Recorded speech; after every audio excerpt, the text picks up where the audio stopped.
Hi, welcome back to my YouTube channel. And if you're new here, please don't forget to subscribe and turn on your notification bell because I will be dropping new videos every week. So today we are going to be talking about something that is very, very important, something that at some point some makeup artists must have actually gone through this challenge.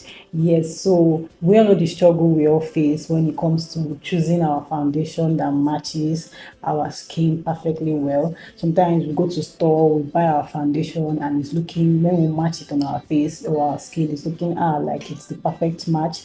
But once we leave that store, it's almost like how did I buy this foundation? What went wrong? So in today's video, I'll be telling you about 3 things to consider before buying your foundation. So let's get right into it. So number one, the first thing you want to consider before buying your foundation is to know your skin type. Are you the type that has an oily skin? Do you have a dry skin or do you have a combination skin? You need to know about all this. For those who have oily skin, you need to buy foundation that are matte so that it will help you keep the oil under control. So for people with dry skin, you need to buy a hydrating foundation to keep your skin glowing. So for those with combination skin, that is those who have both oily and dry skin, you need to go for foundation that balances oil and moisture. Another thing to consider is your undertone. You need to understand your undertone. This will help you to match your foundation perfectly well. So we have 3 undertones. We have the warm, we have the cool, and then we have the neutral.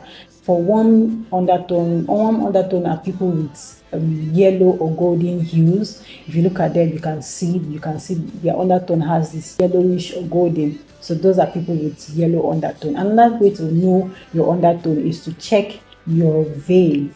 You check this vein here, you try to know, okay, is it green or is it olive? Then if it's green or olive, then you know that yes, you are warm, your undertone is warm.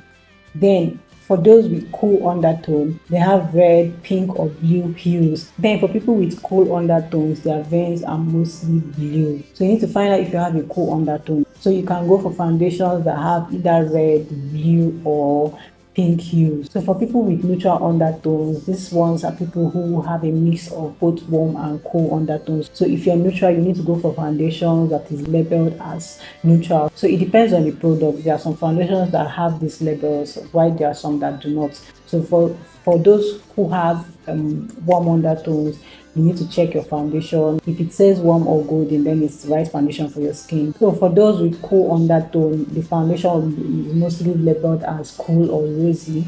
Then for those with neutral, the foundation is labeled as neutral. Then the third thing to consider is to make sure that you're testing your foundation the right way. So most times we do the mistake of testing our foundation either at the back of our hands, our palm, or on our wrist. So that's not the right way to test your foundation. You need to test your foundation on your jawline so that when you blend it, if it disappears and look like, oh, you're actually not wearing any foundation, then it's your perfect match. And if it also blends perfectly well with your neck, then that's the right shade for you. These are the things we need to consider when buying our foundation. Also, you need to test your foundation using natural lights. You don't need to use all those. Don't be in a store where they test your foundation in their blue fancy lights. No, you might not get the perfect shade, you might not get the perfect match, or you might end up buying it and then you go home.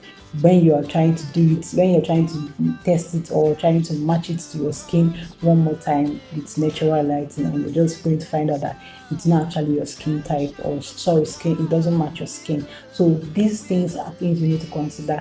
Match your skin, match your foundation in natural light. This small step can save you from buying the wrong foundation over and over and over again. So that's it, guys. If you found this video helpful, please do not forget to like, subscribe, and comment. I would like to know what's your biggest struggle when choosing or buying your foundation. Tell me in the comments because I'd love to help. See you in my next video. Bye.